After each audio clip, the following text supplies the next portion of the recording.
Hello guys, welcome back to our channel. Episode ആരംഭിക്കുമ്പോൾ കാണിക്കുന്നത് നെല്ലിശ്ശേരിയാണ്. അനഘയോട് എത്രയും പെട്ടെന്ന് തന്നെ സാധനങ്ങളെല്ലാം എടുത്തുകൊണ്ട് ഇറങ്ങാൻ പറയുകയാണ് അർച്ചന. ശരി, ഞാൻ ഇറങ്ങിക്കോളാം, പക്ഷേ ഞാൻ ചെയ്ത തെറ്റിന് ആരും സ്നേഹയോട് ദേഷ്യമൊന്നും കാണിക്കരുതെന്ന് കരഞ്ഞുകൊണ്ട് പറയുകയാണ് അനഘ. ധനുഷേട്ടാ, സ്നേഹ ഒരു പാവമാണ്. മനഃപൂർവ്വം നിങ്ങളെ ആരെയും വേദനിപ്പിക്കണമെന്ന് ഞാൻ മനസ്സിൽ പോലും കരുതിയിട്ടില്ല. ഞാൻ കാരണം നിങ്ങൾക്കാർക്കും ഒരു നാണക്കേട് വരുന്നത് എനിക്ക് സഹിക്കാൻ സാധിക്കില്ല. എല്ലാവരും എന്നോട് ക്ഷമിക്കണം, മാപ്പെന്ന് പറഞ്ഞുകൊണ്ട് തൻ്റെ മുറിയിലേക്ക് പോവുകയാണ് അനഘ.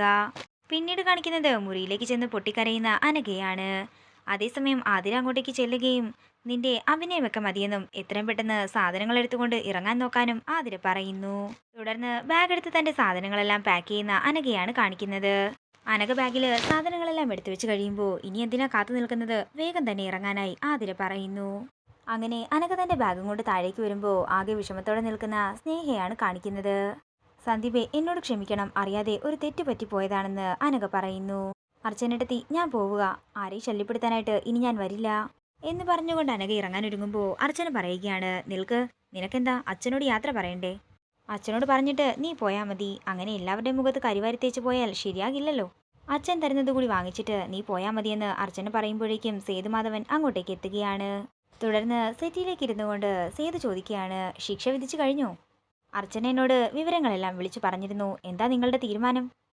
അനഘയെ ഇനി ഇവിടെ താമസിപ്പിക്കേണ്ടതാ ഞങ്ങൾ എല്ലാവരും കൂടി എടുത്ത തീരുമാനം. കാരണം ധനുഷിൻ്റെയും സ്നേഹയുടെയും ജീവിതം വെച്ചല്ലേ ഇവൾ കളിച്ചത്. അച്ഛനോട് യാത്ര പറഞ്ഞിട്ട് പോകാനാണ് ഇവൾ നിൽക്കുന്നതെന്ന് സച്ചി പറയുമ്പോൾ ഈ കാര്യത്തിൽ ഇവളോട് ആരും ഒരു ദയയും കാണിക്കേണ്ടെന്ന് ധനുഷും പറയുന്നു. നിങ്ങൾ വിധിച്ച ശിക്ഷ മാറ്റാനൊന്നും ഞാൻ നിൽക്കുന്നില്ല, കാരണം അതിൽ ന്യായമുണ്ട്. എന്നോടാരും യാത്രയൊന്നും പറയണമെന്നില്ല, എൻ്റെ കുടുംബം തന്നെയാ എനിക്ക് വലുത്. തുടർന്ന് സേതുവിൻ്റെ അടുത്തേക്ക് ചെന്ന് അനഘ പറയുകയാണ്, അങ്കിൾ എന്നോട് ക്ഷമിക്കണം. നിങ്ങളെല്ലാവരും എന്നോട് ചെയ്ത കാര്യങ്ങൾക്കെല്ലാം ഞാൻ എപ്പോഴും നിങ്ങളോട് കടപ്പെട്ടിരിക്കും.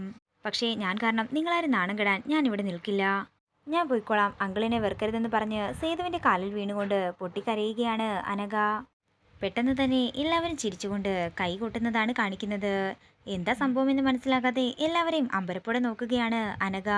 തുടർന്ന് അനഘയുടെ അടുത്തേക്ക് ചെന്ന് അർച്ചന പറയുകയാണ്, എടി പെണ്ണെ, നീ എന്താ കരുതിയത് ഞങ്ങളെല്ലാവരും കൂടി നിന്നെ ഇവിടെ നിന്ന് ഇറക്കി വിടുമെന്നോ? ഇതേ ഒരു പ്രാങ്ക് ആയിരുന്നു.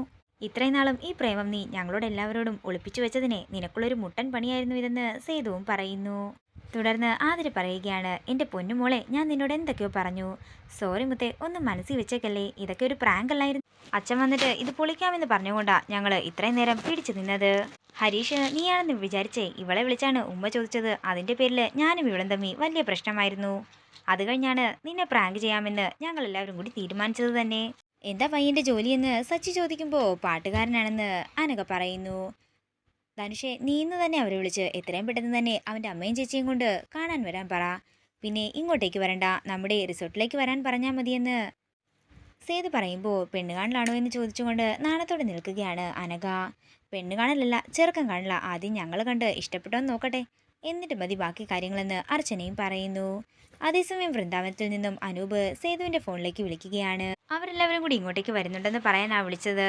എങ്കിൽ നമുക്കിന്നൊരു സദ്യ ഒരുക്കം തന്നെ നടത്തിയാലോ എന്ന് സേതു പറയുമ്പോൾ ഞങ്ങൾ തയ്യാറെന്ന് പറഞ്ഞ് എല്ലാവരും കൂടി അടുക്കളയിലേക്ക് പോകുന്നതാണ് കാണിക്കുന്നത്. പിന്നീട് കാണിക്കുന്നത് അടുക്കളയിൽ വെച്ച് ഹരീഷിനെ കുറിച്ച് ചർച്ച ചെയ്യുന്ന ആതിരയും അനഘയും സ്നേഹയുമാണ്. ഇതോടുകൂടി ഇന്നത്തെ എപ്പിസോഡ് ഇവിടെ തീരുകയാണ്. വീഡിയോ ഇഷ്ടമായെങ്കിൽ മറക്കാതെ ലൈക്ക് ചെയ്യുക, ഷെയർ ചെയ്യുക, കമൻറ്റ് ചെയ്യുക. കൂടുതൽ സീരിയൽ അപ്ഡേറ്റ്സിനെ മറക്കാതെ സബ്സ്ക്രൈബ് ചെയ്യുക.